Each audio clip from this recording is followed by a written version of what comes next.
La faute originelle, c'est la suppression de la taxe d'habitation. Je vous rappelle, en 2017, ça coûte 22 milliards au budget de l'État. Je vous ai parlé de 40 milliards tout à l'heure. 22 milliards. Depuis, une grande partie de nos concitoyens, ceux qui ne sont pas propriétaires, ne participent plus, j'allais dire, au financement des services dont ils bénéficient. Il y a des communes dans mon département où il y a plus de 60% de locataires. Bon appétit à vous aussi. Nous sommes avec 3300 milliards de dettes. Nous avons 170 milliards de déficit.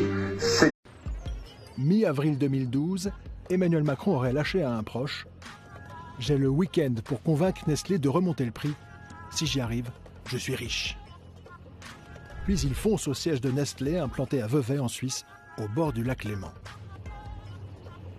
Au cours de notre enquête, une personnalité proche de la banque Rothschild a accepté de nous dévoiler, en off, les coulisses de ce deal historique. Condition que nous préservions son anonymat. Nous avons donc modifié sa voix, mais voici ses propos.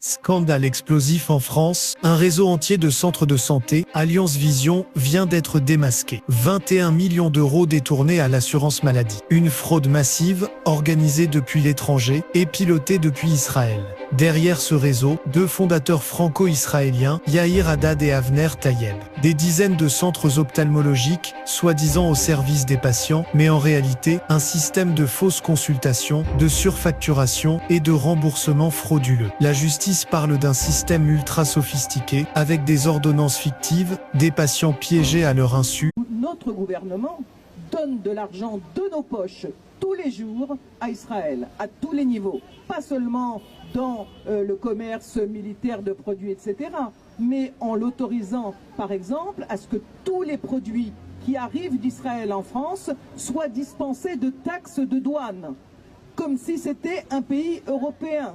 Donc, tous les autres pays qui ne sont pas européens sont obligés de payer, comme vous le savez, des taxes à l'exportation.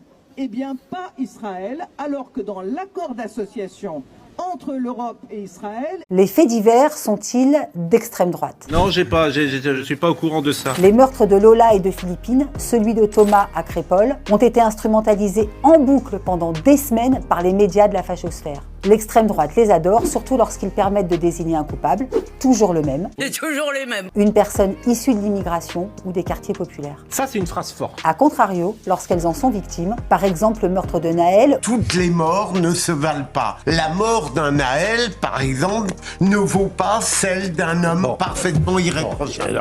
Ou celui d'Aboubacar Cissé dans une mosquée.